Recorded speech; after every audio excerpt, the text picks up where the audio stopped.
안녕하세요. 닥터리리 인사드립니다. 오늘은 선택에 대해서 이야기하려고 합니다. 우리가 인생을 살아가면서 여러 가지 선택을 하죠. 그런데 그 선택은 이어져서 우리 미래에 어떠한 결과를 나타내게 되죠. 우리가 기대하는 건강한 미래를 위해서 우리는 어떤 선택을 하면서 살아가야 할지 오늘 같이 살펴보았으면 좋겠습니다.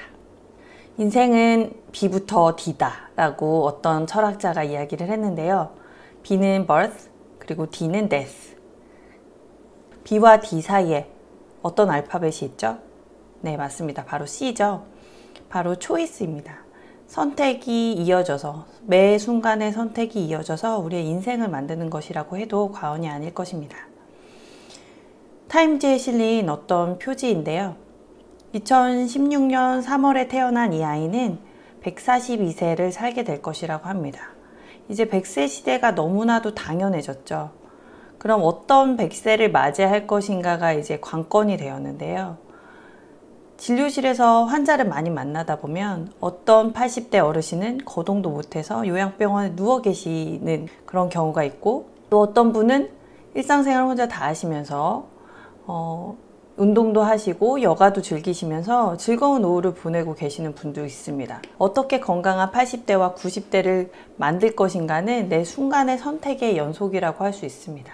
남들만큼 먹고 남들만큼 운동하고 권하는 대로 술 마시고 권하는 대로 음식을 드셨을 때, 그러니까 우리나라 평균의 그런 삶은 어떻게 마무리를 짓는 것일까? 대다수 평균적인 사람들이 돌아가실 때 어떻게 돌아가시는지를 보면 평균적인 삶을 이어나갔을 때 우리의 미래도 대략 예측해 볼 수 있지 않을까요? 그런 면에서 사실은 그런 미래의 확률은 과거의 통계에 기반해서 우리가 유추해 볼 수 있는데요. 우리나라 사망 원인 통계 2014년 결과인데요. 사망률 1위는 암입니다. 악성 신생물. 그리고 2위는 심장질환, 3위는 뇌혈관 질환이죠. 즉 혈관 질환이 두 번째입니다. 혈관이 막히거나 터지거나 해서 사망하게 되는 경우가 두 번째라는 거죠. 그 누구도 이런 식으로 돌아가고 싶지 않으실 거예요. 이런 식으로 삶을 마무리 짓고 싶어 하지 않으실 겁니다. 그럼 우리 대다수의 평균의 사람들처럼 살아가면 안 되고 건강을 유지하는 다른 방법이 필요하다는 것을 제가 제안을 하고 싶습니다.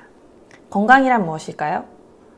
세계보건기구가 제시한 건강의 정의는 신체적, 정신적, 사회적으로 완전하게 안녕한 상태를 이야기를 합니다. 단순히 아프지 않거나 병약하지 않은 상태에 국한되지 않고요. 컨디션이 최고인 상태, 사회적으로도 정신적으로도 영적으로도 컨디션이 최고인 상태를 건강이라고 생각하면 좋으실 거예요. 그럼 질병은 무엇이냐? 건강의 반대를 질병이라고 생각을 하시는 경우가 많은데, 실제로 질병이라는 거는 병원에서 진단을 받는 진단일 뿐입니다. 예를 들어 어떤 증상이 있어서 불편감이 있어서 병원을 내원을 했는데 검사에서 이상 소견이 나와서 어떤 질환으로 진단을 받았습니다. 예를 들어 기침을 해서 감기라고 진단을 받았으면 감기라는 거는 어떤 질병이 되는 것이죠. 어떤 증상이 있어도 질환으로 진단받지 않은 경우가 많습니다. 나는 피곤해서 병원에 갔는데 어떠한 검사에도 이상 소견이 없다고 이야기를 하는 거죠. 그런 경우는 질병은 아니지만 건강하다고는 할 수 없습니다. 건강하지 않다고 봐야 되는 것이죠. 즉 증상은 어떠한 증상이든 피로든 단순 증상이든 건강의 적신호라고 볼 수 있습니다. 우리가 검진을 통해서 건강을 확인하는 경우가 매우 많습니다. 그런데 검진이 우리 몸의 건강 상태를 다 판단해 줄 수 있을까요? 갑상선 암을 대표로 한번 보면 1999년부터 2011년까지 갑상선의 여성의 경우 갑상선암이 이렇게 급격하게 상승을 했습니다. 왜 그럴까요? 여성이 스트레스를 많이 받아서 방사선 조사 위험이 더 커졌나요? 미세먼지 때문일까요? 그게 아니라 바로 검진을 많이 했기 때문입니다. 옆에 표를 보면 더 잘 아실 수 있는데요. 이 그래프를 보면 연도별 갑상선암 발생과 사망자 수를 비교했는데 사망자 수는 거의 많이 늘지 않았습니다. 2004년과 2010년 거의 비슷한 정도이죠. 근데 발생은 어떻게 늘었나요? 10,000명 단위에서 36,000명 단위로 많이 늘었죠. 조기 검진을 하면서 가만히 둬도 되는 갑상선암을 때로는 과도하게 진단하고 치료하는 경우도 있다고 합니다. 갑상선암 가이드라인 상에서는 결절 0.5cm 미만이면 그냥 추적 검사하거나 그냥 둬도 무방한데, 환자분 본인이 좀 불안하거나 혹은 병원의 권유에 의해서 갑상선을 절제하는 경우도 많습니다. 갑상선을 절제하고 갑상선 호르몬을 먹어도 되지 라고 생각하시는 분들이 계시겠지만, 갑상선은 갑상선 호르몬만 분비하진 않습니다. 칼시토닌이라는 칼슘의 혈중 농도를 조절하는 그런 호르몬도 분비하고, 부갑상선도 갑상선 옆에 붙어 있어서 칼슘 농도에 좀 변화가 있을 수 있습니다. 그리고 갑상선 호르몬은 언제 필요한가요? 보통 호르몬을 보충하는 건 하루에 한 번, 아침에 한 번 복용하시게 되는데, 갑상선 호르몬은 실제로 대사가 많이 늘어날 때 필요한 호르몬입니다. 그래서 뛰거나 춥거나 대사를 더 활발히 해야 될 때 갑상선 호르몬은 혈중 농도가 더 높아져야 되죠. 근데 그런 피드백을 갑상선 호르몬을 보충했을 때는 우리 몸에서 자연적으로 조절하는 것 이상의 효과를 기대하기는 어렵습니다. 당연히 즉각적인 치료가 필요하다면 병원에서 치료를 받아야 합니다. 부러지거나 수술을 받아야 되는 경우는 당연히 병원에 가셔서 치료를 받으셔야 되겠죠. 하지만 이런 경우는 어떤가요? 감기. 감기 때문에 병원에 내원하시는 분들이 매우 많은데, 마이신 하나 세게 놔주세요, 감기 똑 떨어지게, 이렇게 얘기하시는 분도 아직도 계세요. 감기는 항생제가 치료하지 않습니다. 그럼 항생제 말고 다른 약도 치료하지 않습니다. 감기를 치료하는 것은 본인의 면역이거든요. 미국의 어떤 펜실베니아 주립대학병원 이안 폴 박사님은 내 딸에게 절대 이 약을 먹이지 않을 겁니다. 한국에서 감기 환자를 진료하고 처방을 받았던 그 처방전을 보고 이야기한 것입니다. 우리는 우리 건강 상태에 대해서 맹목적으로 병원에 의존하고 있는데, 병원에서 진료 본 저의 입장으로는 환자분이 자기의 병에 대해서 관심을 가지고 자기 건강 상태에 더 주도적으로 책임을 지시는 게 훨씬 더 건강을 지키는 비결이라고 믿습니다. 그럼 건강을 위해선 무엇을 해야 할까요? 건강의 4대 조건은, 첫 번째, 균형 잡힌 영양 섭취, 두 번째가 적절한 운동, 세 번째가 긍정적 사고, 네 번째가 충분한 휴식입니다. 모두 다 알고 있는 것 같은 그런 기본적인 내용이지만 실제로 일상생활에서 실천하고 계시는 분들이 많지는 않습니다. 오늘은 특히 균형 잡힌 영양 섭취에 대해서 말씀을 드리려고 합니다.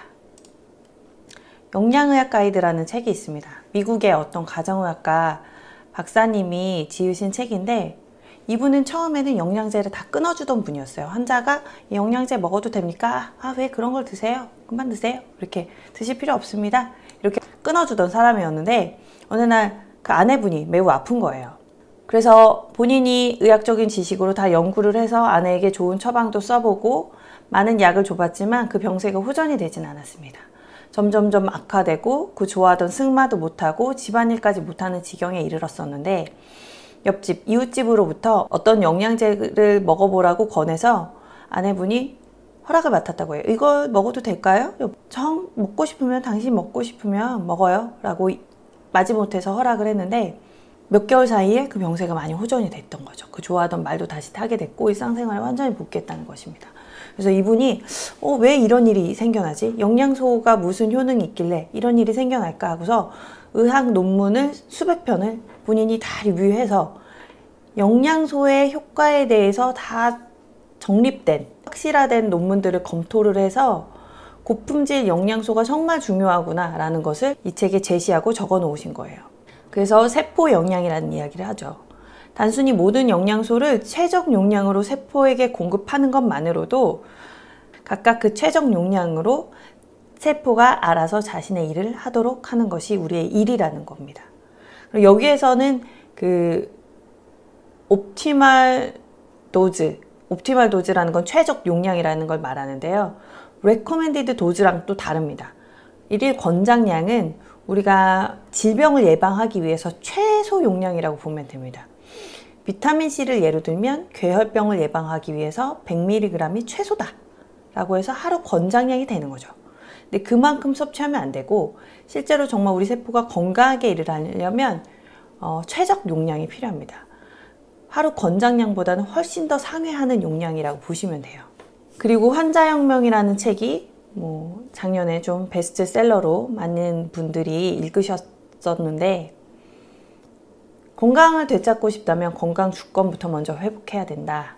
건강 문제는 어디까지나 개인의 몫이다 라고 주장을 하시죠. 저도 동감하는 바입니다. 노년기의 건강은 어쩌다 뚝 떨어지는 행운이 아니고 타고난 팔자가 아니다. 어떻게 살았는가 하는 문제다.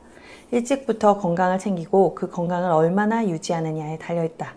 여러분, 건강관리하기 가장 좋은 때는 언제였을까요? 바로 20년 전입니다. 하지만 그 다음은 네, 맞습니다. 바로 지금입니다. 지금 바로 건강관리를 하시면 되죠.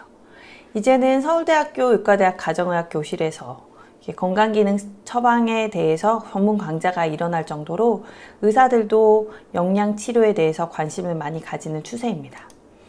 대한임상영양의학회에서 이야기하듯이 질병에 대한 많은 지식이 밝혀질수록 영양이란 요소가 이러한 생활습관병의 예방은 물론 생활습관병의 유발과 치료에도 깊이 관여한다는 사실이 명백해지고 있습니다.